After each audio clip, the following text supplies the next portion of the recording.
নমস্কার, আমি দীপক কুমার মুস্তাফি। আপনারা দেখছেন বার্তা হরিণঘাটা। আজকের বিশেষ খবরের মধ্যে রয়েছে বিধানচন্দ্র কৃষি বিশ্ববিদ্যালয়ে উদ্যান পালন সপ্তাহ পালন। 17 থেকে 25শে আগস্ট উদ্যান পালন সপ্তাহ পালিত হচ্ছে। এই উপলক্ষে আজ বিধানচন্দ্র কৃষি বিশ্ববিদ্যালয়ে প্রফেসর আর.জি. মাইতি সেমিনার হলে অনুষ্ঠিত হলো district level seminar on horticulture. সেমিনারের থিম ছিল ক্লাইমেট রিজিলিয়েন্ট হর্টিকালচার।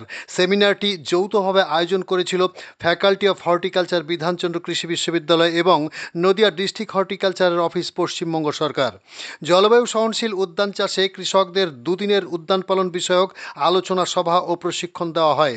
আজ উদ্বোধনী পর্বে উপস্থিত ছিলেন বিধানচন্দ্র কৃষি বিশ্ববিদ্যালয়ের উপাচার্য অশোক কুমার পাত্র, মহকুমা শাসক Nilanjan Tarafdar, director of extension এডুকেশনের professor Manabendra Roy, director of রিসার্চের professor Gautam Saha, Nadia district horticulture officer Subhadip Nath, joint director of horticulture Rishikesh Khara, registrar Bikash Patra, faculty of হর্টিকালচারের dean doctor Arup Chattopadhyay, district agriculture মার্কেটিংয়ের হেড বিশ্বজিৎ দাস সহ অন্যান্য অতিথিবর্গরা।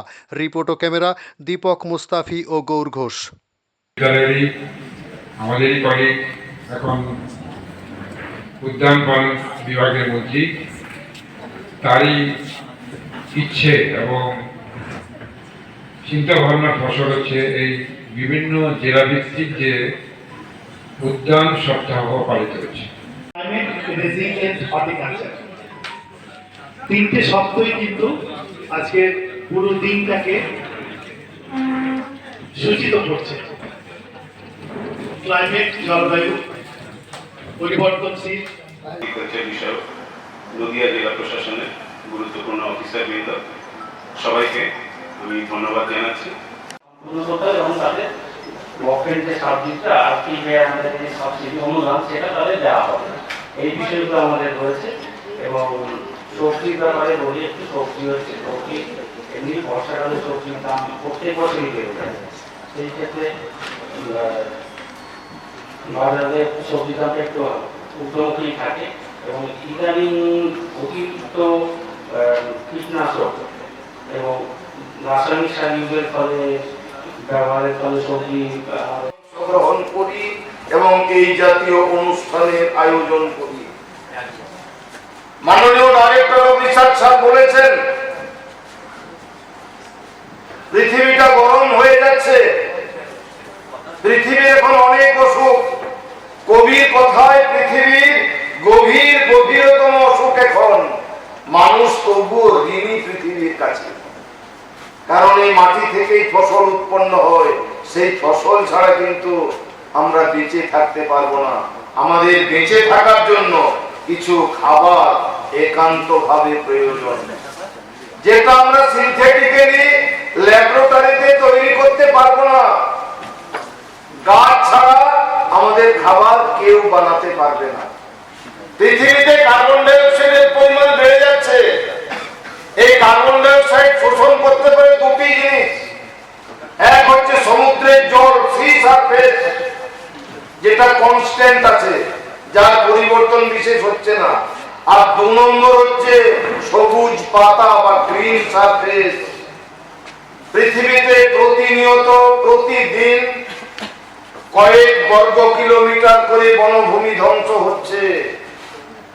কোন জায়গায় প্রকৃতির ভারসাম্য রাখার জন্য মিনিমাম 33 ভাগ বনভূমির প্রয়োজন। ভারতবর্ষে বনভূমি আছে মাত্র 23 ভাগ, আর পশ্চিমবঙ্গে আরো কম, মাত্র 13 ভাগ। ভেবে দেখুন গাছ লাগানোর কি বিশেষ উপকারিতা। এই কার্বন ডাই অক্সাইড যত বাড়তে থাকবে, পৃথিবীর তাপমাত্রা তত বাড়তে থাকবে। হয়তো 100 বছরের আগে কলকাতা ডুবে যেতে পারে। তখন আপনার নাতি কোনদিন পড়বে কলকাতা এক সময় পশ্চিমবঙ্গের রাজধানী ছিল, জলের নিচে চলে যাবে। এটা কোনো কষ্ট কল্পনা নয়, এটা বাস্তব সত্য। এই জাতীয় সত্য মাথায় রেখেই একটা গাছ হাজার না হোক কয়েকশো বছর বাঁচে, কিন্তু একজন মানুষের গড় আয়ু according to Indian council of medical research পুরুষের গড় আয়ু এখন 65 বছর, আমি একটু বাড়িয়ে আরো যদি 75-80 বছর বাঁচতে পারি, কিন্তু একটা গাছ কয়েকশো বছর বাঁচে। কবির কথায় বৃক্ষকে যখন নাম ধরে ডাকি মনে হয় আমার প্রকৃতম কমণ্ডলভাবে সেখানে দাঁড়িয়ে। গাছ লাগা, আবার যদি সেটা ফলের গাছ হয় তাহলে তো কথাই নেই। কবির কথায় যদি হানো কঠিন কুঠারে, তবুও তোমায় আমি হাত ছাড়ি দেব বারে বারে। ফল দেব, ফুল দেব, দেব আমি পাখির পূজন। একই মাটিতে পুষ্ট তোমাদের চির সাথী আপনার চোখ। গাছ হচ্ছে আমাদের সব চাইতে বড় আত্মীয়। খরা নিরোধক, যেমন আমরা ওয়াটার প্রুফ জ্যাকেট পরে গাড়ি চালাই, ভেতরে জল ঢোকে না, খরা ঢুকতে পারবে না। সেই গ্রাউন্ড প্রুফিং কিভাবে করা হয় জানেন? গাছ লাগিয়ে। সেটা হচ্ছে অল্টারনেট ল্যান্ড ইউজ সিস্টেম বলে, পরিবর্তিত ভূমি ব্যবস্থাপনা।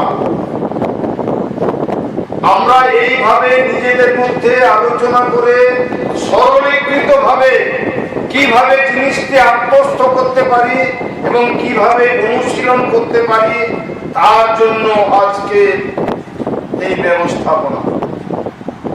প্রত্যেকে এখান থেকে জেনে যদি এই ধরনের ব্যবস্থাপনায় নিজেদের উদ্যোগী করতে পারেন, তাহলে খালি আপনার নিজের নয়, সমাজের নয়, পরিবেশ ভাবে সার্বিক ভাবে বিশ্বের মঙ্গল। তাহলে কি আমরা ফিরে যাব, বলবো দাও ফিরে সে অরণ্য নয় নগর? না, আমাদের মাথায় সবচাইতে উন্নততর জীব আমরা, আমাদের মস্তিষ্ক আছে। কবির কথায় ভুলের পাপের উৎস অতিক্রম করে চেতনার বয়ে নিজ গুণে রয়ে গেছে বলে মনে হয়। তাই আমরা মানুষ, আমরা আবার ভাবছি আমাদের ভুল হচ্ছে, এই কাজটা করা বুঝি আর ঠিক হবে না। আমরা নতুন করে আবার ভাবছি, সেই নতুন ভাবনা চিন্তার ফসল এই সমস্ত জিনিস। প্রত্যেকে একান্ত অনুরোধ, নিজের কাজে এগিয়ে যান। চড়ই বেটি এই তো মন্ত্র হে আপনা, নেই রুকনা, নেই থকনা, সতত চলনা, এই তো মন্ত্র হে আপনা, শুভঙ্কর মন্ত্র হে আপনা। সঠিক কাজ করুন, সঠিক পথে এগিয়ে চলুন, প্রকৃতি আপনার সহায় হবে। পরিশেষে মনে করুন, বিবেকানন্দের সেই অমোঘ বাণী, my call to everybody, arise, awake and stop not till the goal is reached. উত্তিষ্ঠত, জাগ্রত, প্রাপ্য করার নিবোধত। ওঠো, জাগো, তোমার অধিকার তুমি বুঝে নাও। চাষি ভাইদের উদ্দেশ্যে পরিশেষে বলি, আমি তোমাদেরই লোক।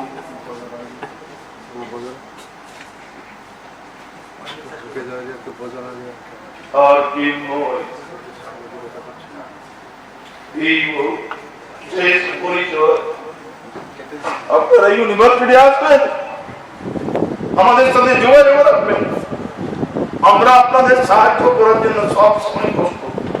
আজকে না পারি, সব জিনিস নাও জানতে পারি, বই পড়ে কারো কাছে জেনে আপনাদের আমরা সাহায্য করবই, এটা আমাদের অঙ্গীকার। ধন্যবাদ, নমস্কার। ক্লাইমেট রেজিলিয়েন্স হচ্ছে একটা ইম্পর্টেন্ট বিষয়, যেটা আজকের আলোচনায় আনা হয়েছে এবং আমার মনে হয় যে একেবারে সময়সম্মত জিনিস। এটাকে কৃষকদের মধ্যে সম্প্রসারণ করাই এখন মূল লক্ষ্য। যদিও আমাদের বিভিন্ন দপ্তরের বিভিন্ন প্রকল্পের মাধ্যমে আমরা কিন্তু সেগুলো কৃষকদের কাছে নিয়ে যাই বিভিন্ন সময় বিভিন্নভাবে। আমরা জানি যে আজকে হর্টিকালচার ডিপার্টমেন্ট আমাদের যেটা আছে, সেখানে ফুড প্রসেসিং ইন্ডাস্ট্রি এবং হর্টিকালচার আমাদের দপ্তর ওটা, সেখানে ফুড প্রসেসিং এবং উদ্যান পালন দুটো বিষয়ে আলোচনা এবং সেটার সম্প্রসারণ এবং উন্নয়ন নিয়ে আমাদের কাজ।